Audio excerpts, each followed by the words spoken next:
오늘 하나님께서 주시는 말씀 신약성경 사도행전 1장 8절 말씀입니다. 신약성경 186쪽 사도행전 1장 8절 말씀입니다. 사도행전 1장 8절 말씀 우리 다 같이 한 목소리 읽습니다. 오직 성령이 너희에게 임하시면 너희가 권능을 받고 예루살렘과 온 유대와 사마리아와 땅 끝까지 이르러 내 증인이 되리라 하시니라. 아멘. 1월 비전 설교 마지막 시간입니다. 오직 나의 영으로 되느니라는 스가랴 4장 6절의 말씀 아래 오늘까지 해서 1월 한 달 동안 4편의 비전 설교에 이어서 다음 주일부터 2월이 시작되는 한 달 동안은 공동체 설교로 역시 성령에 대해서 우리 모두는 은혜를 받게 될 겁니다. 오늘의 설교 제목처럼 성령은 능력을 주십니다. 성령은 하나님이십니다. 작년 2025년 우리 교회 표어가 뭐였죠? 주를 사랑하나이다 였습니다. 시편 18편 1절 말씀, 나의 힘이신 여호와여 내가 주를 사랑하나이다. 바로 이 말씀이 근거 말씀이었죠. 이 말씀처럼 여러분, 성령이신 하나님은 나의 힘, 나의 능력이십니다. 그래서 성령은 내게 반드시 능력을 주십니다. 우리 성도는 이것을 믿는 사람입니다. 오늘 본문 말씀도 똑같이 증거하고 있지 않습니까?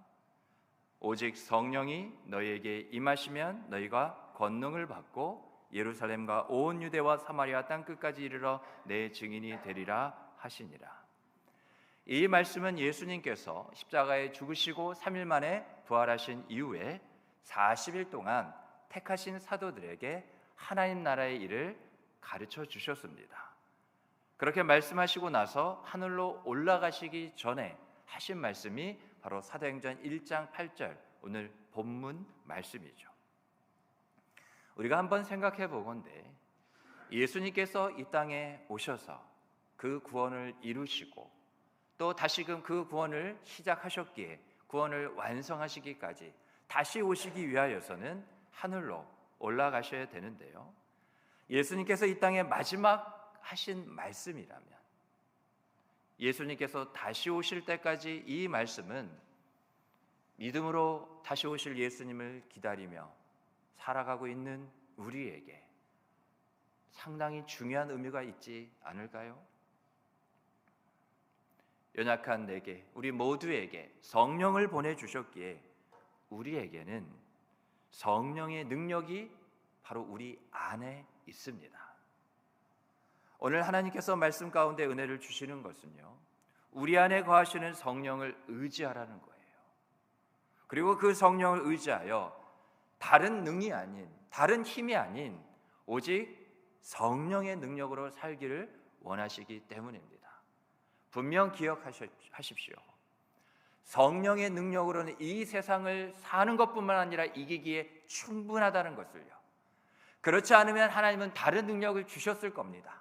내 자녀, 내 백성이 이 땅 가운데 늘 패배하며 세상에 이끌려 사는 것을 어떠한 아버지가, 어떠한 왕이 내 자녀라, 내 백성이라 그렇게 여기시기에 우리를 향하여 그렇게 내버려 두시겠습니까?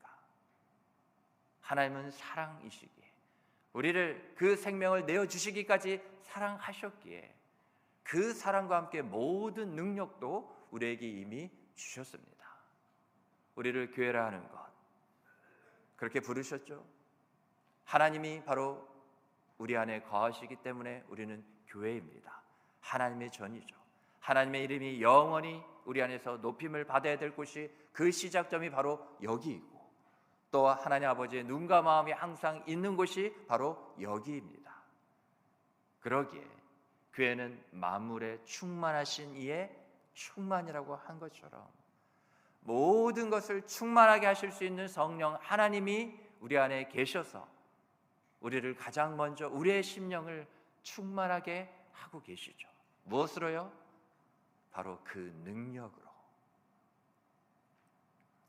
오늘 우리에게 주시는 첫 번째 은혜는 바로 이겁니다. 여러분, 성령의 능력은 성령의 임재입니다. 오늘 본문 말씀의 상반절을 보면 오직 성령이 너에게 임하시면 너희가 권능을 받고 이렇게 기록되어 있습니다. 읽지는 않았지만요, 오늘 본문 위에 5절 말씀을 보면 이렇게 적혀 있습니다. 요한은 물로 세례를 베풀었으나 너희는 몇 날이 못되어 성령으로 세례를 받으리라 하셨느니라. 성령으로 세례를 받는다는 것은 성령이 임하시는 것을 말합니다. 구체적으로 어디에 오시느냐 하면 바로 우리 위에 오십니다. 오늘 본문에서는 그냥 성령이 우리에게 임하시면이라고 말하지만 원어를 보면요, 더 정확하게 이야기하고 있습니다. 성령이 우리 위에 오시면, 그것을 우리말로 성령이 우리에게 임하시면이라고 기록을 했는데요, 여러분 항상 하나님의 임재, 우리 주 예수 그리스도의 임재, 성령의 임재, 그 임재를 우리가 함께 생각할 때, 또 우리가 함께 나누게 될 때는 우리 위에 오신다는 것을 꼭 기억하시기 바랍니다. 예수님도 세례 요한으로부터 세례를 받으셨을 때 같은 일이 일어났어요. 마태복음 3장 16절입니다.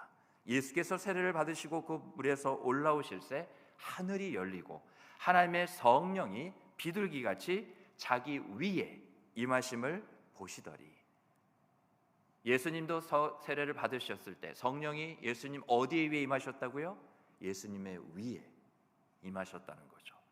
오순절 마가의 다락방에서 성령이 강림하실 때도 똑같이 일이 일어났습니다. 마찬가지였어요. 사도행전 2장 3절이죠. 마치 불의 혀처럼 갈라지는 것들이 그들에게 보여 각 사람 위에 하나씩 임하여 있더니, 성령이 오순절 마가의 다락방에 모인 120문도 그 위에 각각 다 임하신 거죠. 앞서 말씀드린 것처럼 성경을 보면 성령의 임재를 말할 때 그들 위에 오신다고 합니다. 그래서 구약도 보면 왕이나 선지자나 제사장을 세울 때에도 기름을 그 머리 위에 부어서 세우게 되는데요, 그래서 우리가 그것을 뭐라고 말합니까? 하나님께서 세우시는 것을 우리가 말할 때 성령의 기름 부으심이라는 거죠. 바로 머리 위에 부르는 겁니다. 성령은 그렇게 임재하실 때 우리 위에 임하셔요.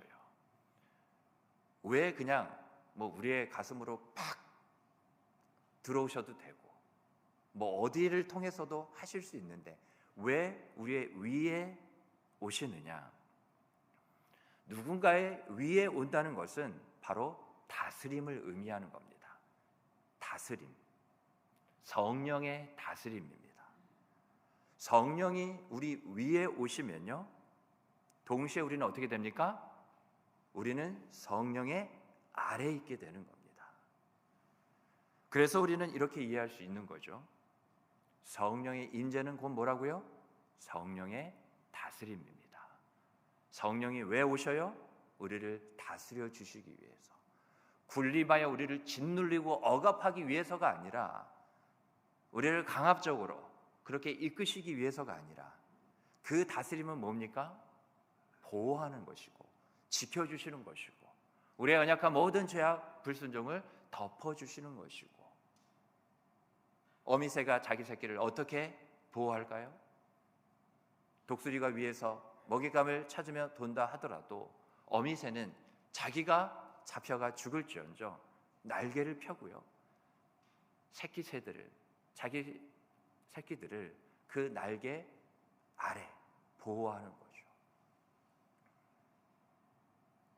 성령 하나님은 우리 한 사람 한 사람을 다 다스리기를 원하십니다.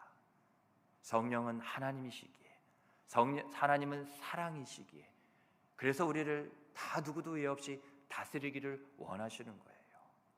그래서 세상의 다스림과 구별되게 우리는 어떠한 다스림이라고 말할 수 있느냐? 사랑의 다스림이에요. 하나님은 오직 사랑으로만 우리를 다스리십니다. 지난 한 주간 우리가 하나님 말씀에 다 순종하지 못했어요. 부족함이 있어요. 여전히 하나님 보시기에 부끄러운 부분들이 우리 안에, 내 안에 다 있다고요. 그런데 하나님은 어떠시죠? 한 번도 우리를 벌하지 않으십니다. 나무라지 않으셔요. 그 사랑, 오래 참음으로, 기다림으로 그렇게 우리를 다스려 주십니다.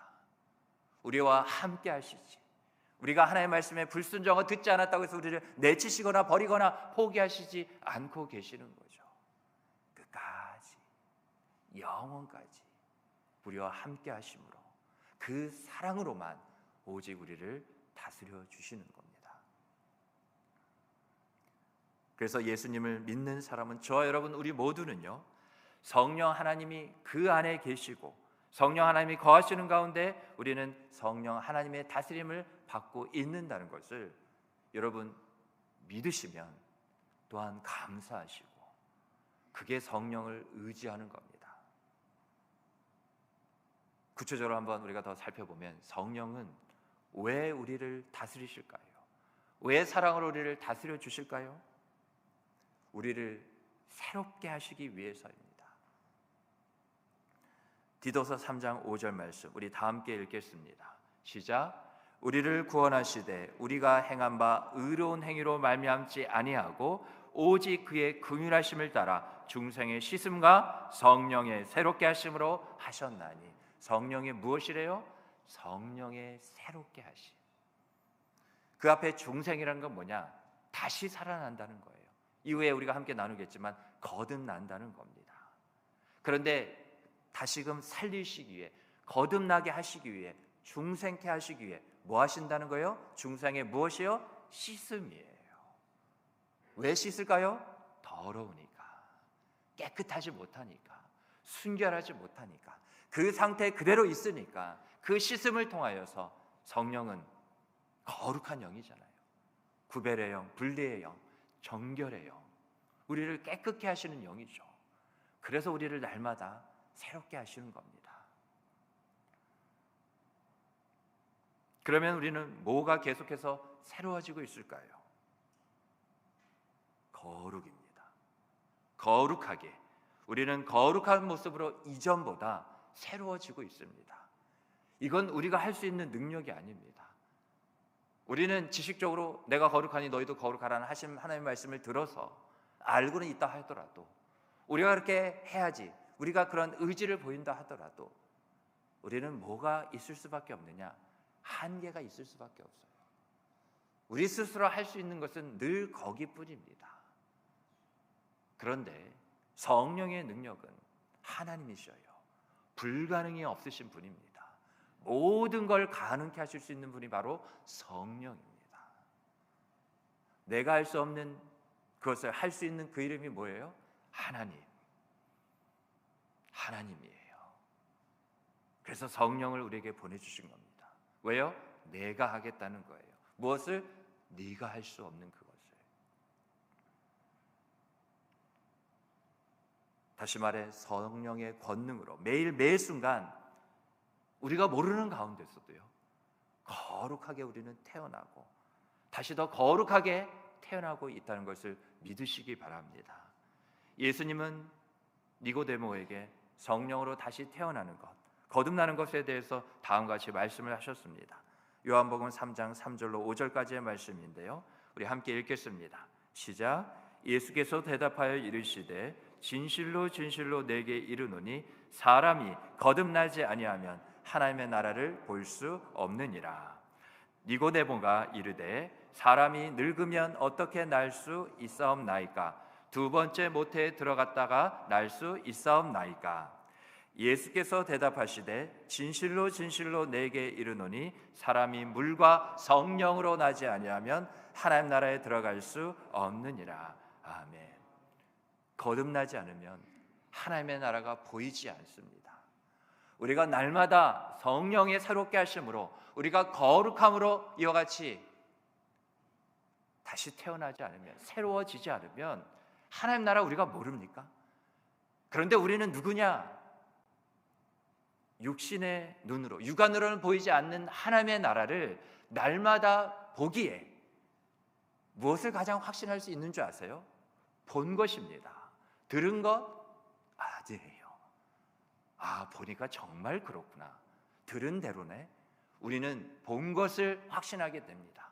그러나 육신의 눈으로 본 것이 전부는 아니죠. 우리에겐 또한 무엇이 있어요? 영이 있죠. 믿음이 있습니다. 우리는 예수를 믿고 난 이후에 분명히 우리에게 또 하나의 눈이 있다는 것을 우리는 알게 되었죠. 바로 믿음의 눈입니다. 그 믿음의 눈으로 하나님의 나라를 날마다 보게끔 우리의 믿음이 더욱더 굳건해지고 새로워지도록 거룩한 믿음이 되기까지 성령께서 그렇게 우리를 날마다 새롭게 하시는 거예요. 그러면 하나님 나라가 보입니다. 지난 한 주간도 우리가 힘써야 될 것은 뭐냐? 우리에게 믿음을 주셨지 않습니까? 믿음을 주셨어요. 그 믿음을 따라 산다는 게 뭐냐? 그 믿음으로 하나님의 나라를 봐야죠. 믿음으로 우리가 보지 않으면 지난 한 주간 보이는 게 다 뭐였어요? 세상 나라. 걱정과 근심과 염려가 우리를 짓눌렀습니다. 믿음의 눈으로 성령의 새롭게 하신 가운데 성령이 우리 안에 계시잖아요. 하나님의 나라를 보십시오. 이번 한 주간도 뭐예요?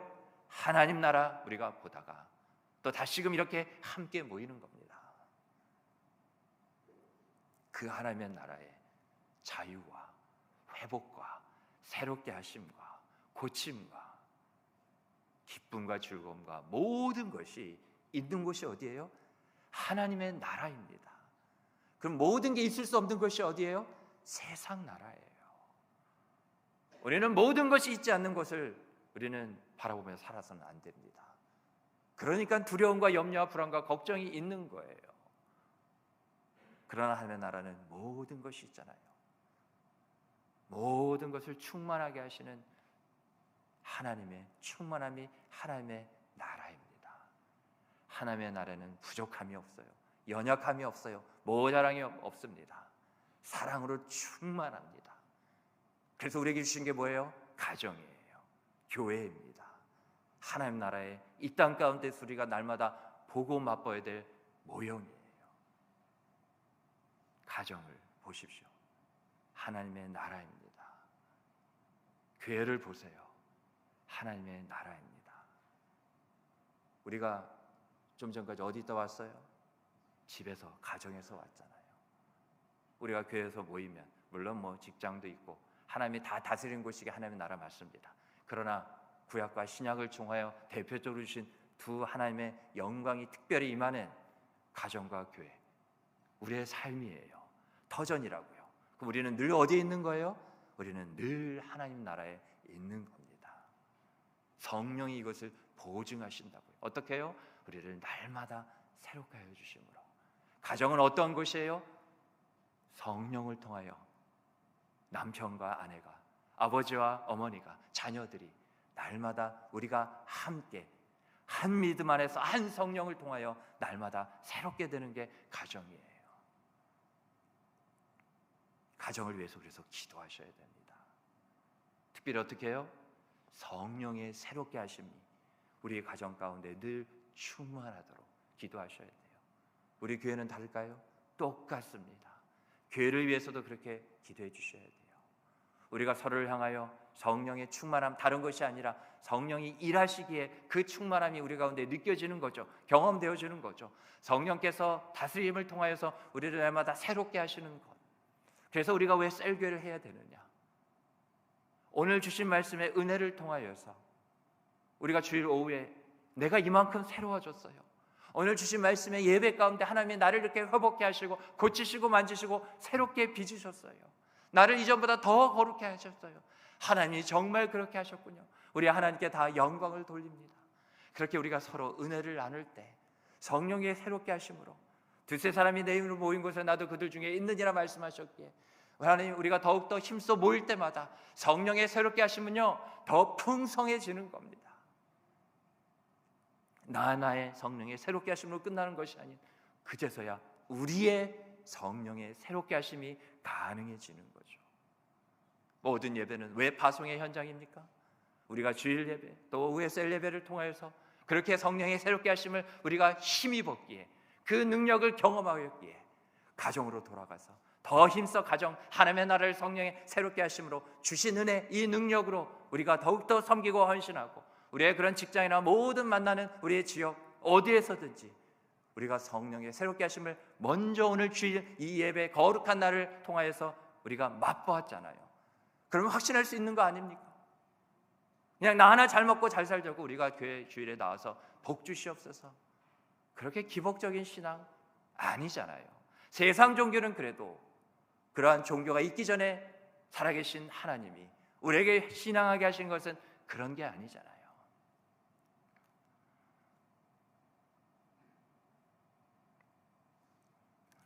여러분, 성령은 생명을 주시는 사역을 합니다. 성령이 생명을 주셔요. 요한복음 6장 63절은 다음과 같이 말하고 있습니다. 살리는 것은 영이니 육은 무익하니라. 내가 너에게 이른 말은 영이요 생명이라. 고린도서 3장 6절 말씀인데요, 이 말씀 우리 다 같이 한번 읽어보겠습니다. 시작. 그가 또한 우리를 새 언약의 일꾼 되기에 만족하게 하셨으니 율법 조문으로 하지 아니하고 오직 영으로 함이니 율법 조문은 죽이는 것이요 영은 살리는 것이니라. 아멘. 여러분, 성령은 살리시는 영이에요. 우리가 막 죽을 것 같아도, 어떤 문제의 현실이 녹록지 않음 때문에 그렇게 느낀다 하더라도, 모든 것에 짓눌려서 죽을 것 같은 그 순간에도 살리시는 분은 성령이십니다. 아니, 살리실 수 있는 분은 성령 하나님 한 분밖에 없어요. 성령은 생명의 능력을 주시는 하나님이에요. 하나님. 성령 하나님은 어제 최순희 집사님의 남편분을 살리셨습니다. 온 성도가 정말 간절하게 기도했는데 우리의 기도 가운데 살리신 분은 하나님이셔요. 정말 어떤 힘으로도 어떤 능으로도 될 수 없는 상황이었습니다. 의사의 말은 수술하는 가운데 죽을 수도 있다고 말할 수밖에 없었어요. 그러나 오직 나의 영으로 되느니라. 오직 성령이 하셨습니다. 우리 하나님께 영광의 박수 올려드리겠습니다. 정말 성령이 하나님이 하셨어요. 정말 다 모두가 죽는 줄 알았습니다. 그러나 하나님 살려달라고. 성령은 살리시는 영이시니까 살려달라고. 생명을 주시는 성령이요, 최순희 집사님 남편분 위에 생명으로 덮으셨습니다. 남편분이 아직 예수를 믿지 않습니다. 그래서 하나님이 그냥 그렇게 두실 수가 없으셨던 거예요. 그러기에 우리 남편분에게 육신의 생명을 지키신 하나님이 이제 곧 구원의 은혜를 베푸실 줄 믿습니다. 내가 나을 줄 믿느냐? 내 믿음이 너를 구원하였느니라. 예수님이 그렇게 고치시고 그렇게 살리셨어요. 여러분, 우리에게는 생명의 능력이 없습니다. 생명의 능력이 우리에게 있으면요, 우리는 죽지 않습니다. 죽을 것 같은 위험 가운데서 죽었다 하더라도 우리에게 있는 생명의 능력 때문에 우리는 우리 스스로를 다시금 살리거든요. 그런데 그렇지 않아요. 그래서 우리 모두 성령 하나님을 의지하며 사는 줄 믿으시기 바랍니다. 시편 27편 1절 말씀인데요, 우리 다 함께 읽겠습니다. 시작. 여호와는 나의 빛이요 나의 구원이시니 내가 누구를 두려워하여. 여호와는 내 생명의 능력이시니 내가 누구를 무서워하리요. 아멘. 이 말씀을 마음에 꼭 새기시기 바랍니다. 암송하셔도 참 좋을 것 같아요. 다는 못 외워도 뭐라고요? 여호와는 나의 생명의 능력이시니. 하나님 한 분밖에 없어요. 그래서 하나님만 붙잡고 있으면 우리는 죽을 것 같아도 삽니다. 죽었더라도 다시 살아납니다. 부활의 능력이 주 예수를 믿는 믿음의 능력과 함께 바로 우리 안에 있기 때문에 그래요. 그러게 여러분, 두려워하지 마십시오. 무서워하지 마세요. 이 세상은요, 절대로 나를 살리고 죽이고 그렇게 하지 못합니다. 살고 죽는 것은 하나님께만 달려 있습니다. 하나님은 누구 편이에요? 나의 편이시라. 생명의 능력이 내 쪽에 있다고요. 우리는 이제 예수님을 믿기에 죽어도 여러분, 세상 사람들이 죽는 것과 우리는 달라요. 이걸 꼭 아셔야 됩니다. 주 예수 그리스도 안에 있는 우리가요, 이후에 언제라도 이 땅 가운데 죽게 되는 것은 우리에게 맡기신 사명을 다 감당하였기에 육신적으로 죽는 겁니다. 우리의 육신이 하나님의 뜻과 계획 가운데 다 이루어졌기에 부족해서나 더 살고 싶은데 살아야 되는데 갑작스럽게 못 살고 죽는 게 아니라니까요. 사명을 다 감당하였기에 이 땅 가운데 살 일을 다 했어요. 그래서 더 할 것이 없기에 주님 보시기에 말이죠. 그때서야 우리는 죽는 겁니다. 왜냐하면 우리에게는 영생, 영원한 생명이 있기 때문에 그래요. 세상 사람들이 죽는 것은 하나님께서 저들이 저지른 죄의 심판을 하시기 위해 저들을 부르시는 겁니다. 끝까지 회개하지 않거든요. 끝까지 하나님을 믿지 않거든요. 그래서 오래 참고 오래 참으시는 가운데 마지막 순간 심판의 칼날을 드시는 거죠. 그래서 저들의 세상의 사람들의 죽음은 뭐냐? 멸망입니다. 망하는 거예요. 하지만 우리 믿는 자들이 죽는 것은 끝까지 믿음을 지켰기에 영원한 삶을 시작하는 것이지 세상 사람들처럼 결코 멸망이 아닙니다. 멸망은 뭐예요? 끝이라는 거예요. 그러나 우리는 죽음이 끝이 아니에요. 영원으로의 초대이며 시작입니다. 어떠한 끝도 없는 그 영원으로의 삶이 우리에게 시작된 거죠. 그래서 영광스러운 죽음이에요. 그것을 성경이 똑같이 증거하고 있습니다. 시편 116편 15절 말씀 뭐라 기록되어 있느냐? 그의 경건한 자들의 죽음은 여호와께서 보시기에 귀중한 것이로다. 영광스러운 죽음인 거예요. 성도들, 옛날 개역 한글의 번역은 그의 경건한 자들의 죽음은 성도들의 죽음이라고 그렇게 번역을 했었는데요. 다 같은 말입니다. 바로 우리를 가리키는 거예요. 우리의 죽음마저 뭐예요? 끝까지 그 믿음 잘 감당하였기에 자기 생명을 조금도 귀한 것을 여기지 않으며 우리가 그 생명 다하였기에 우리의 죽음마저도 세상 사람들에게는 그렇지 않지만 성도의 죽음 뭐예요? 마지막 하나님께서 이 땅 가운데 받으시는 영광이 우리 모두의 죽음이에요. 하나님께서 귀하게 여기시는 겁니다. 하나님께서 쭉 우리 가운데 계획하신 게 뭐예요? 받으실 그 영광들의 그 마지막이 이 땅 가운데서 우리의 마지막 호흡, 마지막 삶의 모습이에요. 우리의 죽음은 어떤지 아세요? 하나님 모든 영광 받아 주시옵소서. 주께서 이제까지 나와 함께 하심을 감사합니다. 죽음 이후의 파노라마처럼 우리가 마지막 호흡하는 그 순간 우리에게 믿음이 있기에 하늘나라가 열림을 봄과 동시에 우리의 지난 날을 우리가 다 돌아보게 하실 때 수많은 십자가, 내 자신을 부인하고 우리 주 예수 그리스도를 온전히 쫓음으로 말미암아 하나님께서 그때마다 받으신 수많은 영광의 그 십자가의 영광 가운데 마지막 세워지는 그 십자가의 영광, 우리의 죽음을 통해서 하나님께서 내가 너를 통하여 모든 영광을 다 받았노라, 나와 영원히 함께하자, 그렇게 우리를 안아주시기를 기다리고 계신다는 것을 꼭 기억하시기 바랍니다. 우리 모두가 생명의 능력이 있기에 죽은 자도 살리시는 성령의 능력으로 살아가시기를 간절히 바랍니다. 우리에게 두 번째 주시는 은혜입니다. 여러분, 성령의 능력은요, 우리를 오직 다만 복음으로만 살게 합니다. 성령의 능력은 다른 것이 우선이 아니에요. 처음부터 복음이고 끝까지도 복음입니다. 왜요? 우리가 성령의 역사하심을 통하여서 우리가 구원을 받았거든요. 오늘 본문 말씀의 하반절을 보면 내 증인이 되리라고 기록되어 있습니다. 어떻게 이 일이 가능하냐면요, 성령으로부터 우리가 권능, 능력을 받으면요, 이 능력이라는 게 누구에게만 그냥 다 있는 특별한 능력이 아닙니다. 우리가 주 예수님을 믿었기에 성령을 다 받았습니다. 이와 동시에 우리는 예수님의 증인이 되었어요. 그래서 여러분, 우리는 예수님의 증인이 되어야 하는 삶을 소망해야 합니다. 우리의 삶에 많은 소망이 있지만 가장 최우선은 뭐냐? 예수를 믿고 성령을 받았고 성령이 임재 다스림 가운데 권능도 함께 받았기에 우리는 내 증인이 되리라는 주님의 말씀 가운데 우리의 첫 번째 우리의 삶의 소망은 잘 먹고 잘 사는 거 아니에요.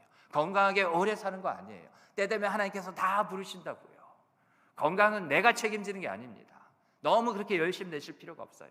물론 하나님께서 주신 몸 우리가 잘 다스려야 됩니다. 우리의 육신을 통해서도 하나님은 영광을 받으셔요. 우리의 몸 함부로 하시면 안 됩니다. 내 거 아니에요. 하나님이 주신 것 맞아요. 그런데 다시 본문으로 돌아오면 우리의 소망이 무엇이 되어야 된다고요? 우리의 삶에서 내가 예수님의 증인이 되는 것, 그게 우리 모두가 다 1번이 돼야 돼요. 그렇지 않으면 소망이 막혀요. 첫 번째 뚫려야 될, 힘차게 모든 절망을 뚫고 나가야 될 그 소망이 힘있게 나가야 되는데 첫 번째부터 막혀버리면, 예수님이 하신 말씀이에요. 명령입니다. 우리에게 내게 하신 말씀이에요. 내 증인이 되리라. 모든 소망이 그 순간부터 막히는 거예요. 소망도 잘 하셔야 돼요.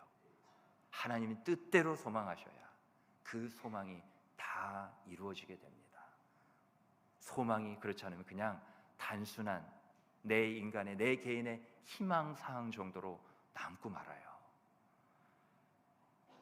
우리가 그렇게 예수님의 증인이 되는 삶을 소망해야 하고, 그러기에 우리는 예수님을 증거하는 삶을 살아야 합니다. 이제까지 그렇게 살지 않았기에, 못했기에, 힘들고 어렵게 여러분 지금 들리는 것뿐이지 불가능한 게 아니라니까요.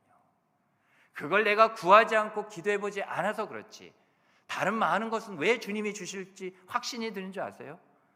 구해서 하나님께서 주신 응답이 있었거든요.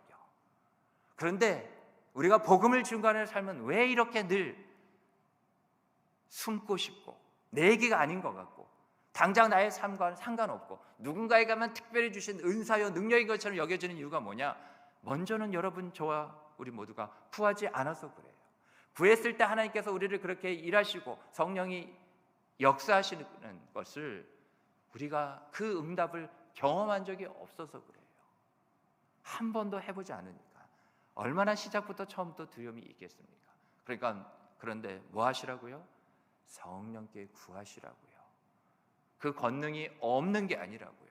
이미 모든 게 다 세팅이 되어 있다고요. 만반의 준비가 되어 있다고요. 무엇이요? 내가 주 예수 그리스도의 증인이 되는 것이 다 준비가 되어 있는 거예요. 여전히 내가 미룰 뿐이죠. 여전히 무관심할 뿐이에요. 여전히 거부할 뿐입니다. 누가요? 내가. 예수님처럼 말하셔야 되고요. 예수님처럼 행동하셔야 돼요. 우리는 늘 이 질문이 예수님을 믿은 이후부터 있어야 됩니다. 어떤 질문이냐? 예수님이라면 어떻게 하실까? 예수님이라면 어떻게 말씀하실까? 예수님이라면 어떻게 행동하실까? 이와 같은 질문을 던지면서 우리 자신의 삶에서 매 순간 책임을 지겠다는 그러한 각오로 우리는 살아야 돼요. 어떤 책임이요? 예수님을 증거하는 책임이요. 해도 돼도 안 해도 그만한 선택사항이 아니라 예수님을 증거하는 책임입니다. 책임. 세상은 우리의 신앙을 단번에 볼 수 없습니다. 다만 세상은 우리의 삶을 통해서 우리의 신앙을 보게 됩니다. 그리고 우리의 신앙 안에 살아계신 예수님을 만나게 됩니다. 이런데도 여러분, 예수님의 증인으로 살아가시는 것을 포기하시겠습니까? 아니죠. 그럴 수 없죠. 예수님의 증인으로 사는 것을 포기하시는 것은 예수님을 포기하는 것과 똑같습니다. 그러면 당연히 예수님의 증인으로 사십시오. 내가 세상에서 예수님의 증인으로 살고자 한다면 성령은 반드시 그 능력으로 우리를 도와주십니다. 함께 해주세요. 성령 하나님은 성도들이 삶의 현장에서 복음을 전하고요, 하나님의 일을 행할 때 부딪히는 여러 가지 영적인 반대들과 도전들을 능히 극복할 수 있는 능력을 주신다고요. 그러니 두려워하고 염려하지 마십시오. 사도행전 6장 8절 말씀에 보면 이렇게 기록이 되어 있습니다. 스데반이 은혜와 권능이 충만하여 큰 기사와 표적을 민간에 행하니. 스데반 집사가 복음을 전하는 사역 가운데에 큰 능력이 나타났어요. 저는 반월절교회 우리 성도 여러분 모두가 성령의 권능을, 복음을 증거하는 삶을 통해서 경험해 보시기를 바랍니다. 꼭 맛보셔야 돼요. 복음을 한번 전해보세요. 그러면 어떤 일이 일어나는지 성령이 그 순간 즉시 일하십니다. 그리고 한 번은 바울이요, 구브로에서 복음 사역을 하고 있었습니다. 그런데 엘루마라는 마술사가 계속해서 그것을 방해하고 거스리는 가운데 이러한 어려움에 직면하게 되었어요. 바울은 성령이 충만하여 그를 주목하여 꾸짖었고 그 즉시 그는 안개 어둠 속에서 그 순간 앞을 보지 못하게 되는 역사가 일어났습니다. 사도행전 13장 9절로 17절 말씀에 보면 다음같이 기록이 되어 있는데요. 바울이라고 하는 사울이 성령이 충만하여 그를 주목하고 이르되 모든 거짓과 악행이 가득한 자요 마귀의 자식이요 모든 의의 원수요 주의 바른 길을 굳게 하기를 그치지 아니하겠느냐. 보라, 이제 주의 손이 내 위에 있으니 네가 맹인이 되어 얼마 동안 해를 보지 못하리라 하니 즉시 안개의 어둠이 그를 덮어 인도할 사람을 두루 구하는지라. 하나님께서 모든 복음을 대적하는 공격들을 친히 어떻게 해요? 막아주신다고요. 하나님은 약하신 분이 아니에요. 하나님은 살아계셔요.